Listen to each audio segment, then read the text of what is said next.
Good morning, class 9th student.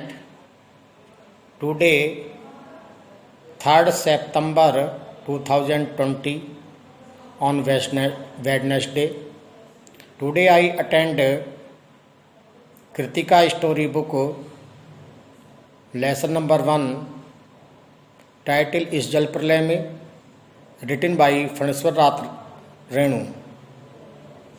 इससे पहले की जो ऑनलाइन क्लास थी, मैंने आपको पेज नंबर 7, 8 और 9 में जो बुक में थ्योरी है उसकी समरी बताई थी और उसके वर्ड मीनिंग बताए थे, और ये बताया था कि आपको वर्ड मीनिंग नोट करने हैं। मैं इसे कई हिस्सों में मैंने आपको समरी को बताया है। एक बार मैंने फुल्ली समरी बताई थी। आपकी ये स्टोरी बड़ी है, 11 पेज में आपके यहाँ लिखी हुई है, तो एक साथ ये दिक्कत ना आए फुल समरी, क्योंकि हम रीडिंग भी नहीं करा पा रहे हैं आपकी, क्योंकि क्लास चल नहीं रही है। ये भी आपके ऊपर मैंने ये भी आपको निर्देश दिया था कि आप सिर्फ इस चैप्टर की रीडिंग कर लेंगे। तो इसमें आज जो है पेज नंबर आपका 10 और 11 की समरी में बताऊंगा और इससे संबंधित वर्ड मीनिंग बताऊंगा। देखिए, लेखक जब अपने आवास पर था और शाम के समय पटना महानगर पालिका की जो जनसंपर्क से संबंधित गाड़ियां थी उनके द्वारा ऐड किया जा रहा था कि 12 साढ़े 12 बजे तक राजेंद्र नगर गोलंबर इलाके में भी बाढ़ का पानी आ जाएगा। लेखक भयभीत हुआ। उसने बाढ़ को अपने आंखों से अपने सामने आते हुए देखा भी नहीं था। वैसे बाढ़ में रिलीफ कार्य करने का लेखक को 2 से 3 बार का अनुभव था। 1942, 1947 में भी उसने बाढ़ ग्रस्त क्षेत्र में रिलीफ कार्य किए।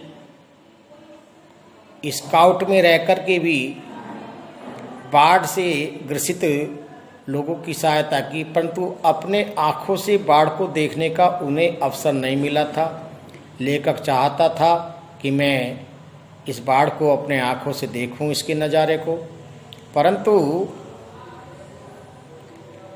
वो 12:30 बजे तक बाढ़ आई भी नहीं। लेखक सोना चाहता था, परंतु उसे नींद भी नहीं आ रही थी। तो वो अपनी पुरानी यादों में खो गया।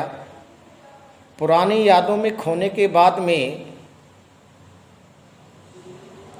उसने लगभग 2:30 बजे के आसपास स्वप्न देखा कि बाढ़ आ गई है। पुरानी यादों में खो जाता है कि जिस समय बाढ़ आई थी उस समय जो भेड़ थी, सफ़ेद भेड़ें, वो किस प्रकार से काले रंग में तब्दील हो गई थी, बाढ़ में किस प्रकार से वो समाती गई थी। उजले रंग की भेड़ें काले रंग में तब्दील हो गई थीं। इस प्रकार के वो विचार में डूबा हुआ था। अचानक उसे नींद आ गई, आँख लग गई।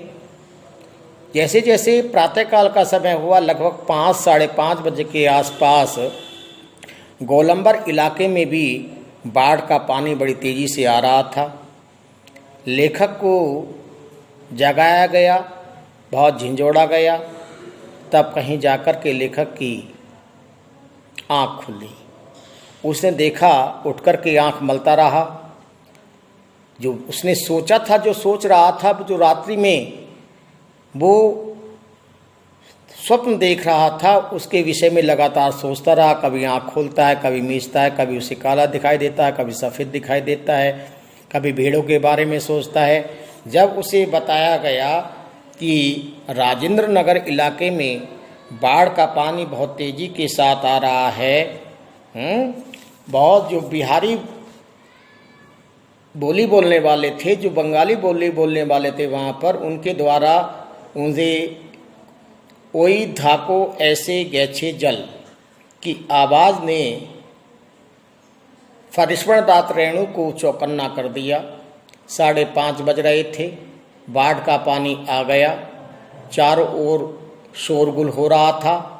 पानी सब जगह भर चुका था। लेखक सोचता है कि यदि मेरे पास मूवी कैमरा और टेप रिकॉर्डर होता तो मैं इस दृश्य को आज कैद कर लेता। ना मेरे पास मूवी कैमरा है, ना टेप रिकॉर्डर है, यहाँ तक कि मेरे पास कलम तक नहीं है। मैंने बचपन में बाढ़ को देखा है, परंतु बाढ़ आते हुए नहीं देखा। किस प्रकार से रौद्र रूप बाढ़ का जल रख करके लोगों को, मकानों को, दुकानों को, पेड़ों को अपने आगोश में ले लेता है, वो रौद्र रूप लेखक ने कभी नहीं देखा था। उसे देखना चाहता है, उसे अपने मूवी रिकॉर्डर, टेप रिकॉर्डर आदि में कैद करना चाहता है। उस पर कुछ लिखना भी चाहता है, परंतु कलम भी नहीं है, मूवी कैमरा भी नहीं है, टेप रिकॉर्डर भी नहीं है। तो वो बड़ा अपने को असहाय पा रहा है। उसे बहुत भय लग रहा है। भय के मारे लेखक का हाल बुरा है और देखते ही देखते उसके आँखों के सामने जो गोल पार्क है वो सारा जो है जल के आगोश में समा जाता है, डूब जाता है। जो हरियाली थी गोलंबर क्षेत्र के आसपास वो विलुप्त हो जाती है, वो जल में समा जाती है। लेखक बताता है कि अब हमारे चारों तरफ पानी ही पानी है। भूरे रंग की भेड़ों के झुंड उसमें समा गए हैं। पेड़ पौधे, चाय वाले की झोंपड़ी सब जो है बाढ़ के गाल में चली गई है। बार बार उसे दुख होता है कि अगर आज मेरे पास मूवी कैमरा और टेप रिकॉर्डर होता तो मैं इस दृश्य को, जो एक लंबे समय से मेरे मन में इच्छा थी, क्योंकि रिलीफ वर्कर के रूप में मैंने बाढ़ में काम किया था, परंतु अपने नेत्रों से कभी, आंखों से इस बाढ़ के मंजर को कभी नहीं देखा था। कलम भी नहीं थी जो उसके विषय में वो कुछ लिख सके। चोरी हो गई थी लेखक की कलम। अच्छा है कुछ भी नहीं मेरे पास। यहाँ पर आपका जो बुक में स्टोरी दी गई है, जो थ्योरी दी गई है, यहाँ पर आपकी फिनिश हो जाती है और समरी के दृष्टिकोण से आज आपका खंडों में विभाजित समरी भी आपकी पूर्ण हो जाती है। अब आती है, क्योंकि इसके वर्ड मीनिंग है पेज नंबर 10 और 11 के। अब पेज नंबर 10 के जरा आप वर्ड मीनिंग देखिए। पेज नंबर 10 में लिखा है उजला, उजला सफ़ेद, वाइट। किलोल वर्ड आया है, काव्य का वर्ड है किलोल। किलोल माने हंसी मजाक करना, खेल कूद करना, मस्ती, हैप्पीनेस। दल का मीनिंग है टोली, टीम। अतिथिशाला, अतिथिशाला का मीनिंग है मेहमानों के ठहरने का स्थान। अवरोध माने रुकावट, आप जानते हैं। कल कल रव पानी के बहने की आवाज़। नर्तन माने नाच या डांस। पेज नंबर 11 पर पिछवाड़ा वर्ड दिया हुआ है, पीछे का हिस्सा। हिंडर पार्ट, सशक्त, हिम्मत के साथ, क्रमशः, लगातार, स्टेप बाय स्टेप। भय माने डर, फियर। लोप माने गायब होना या छिप जाना, और काश माने शायद, सच दैट, परहैप्स। ये वर्ड मीनिंग है। आप इन वर्ड मीनिंग को नोट कर लेंगे और आगे की जो आने वाली ऑनलाइन क्लास है इसमें मैं आपको एक्सरसाइज के क्वेश्चनों को एक्सप्लेन करूँगा, आप ध्यान रखें।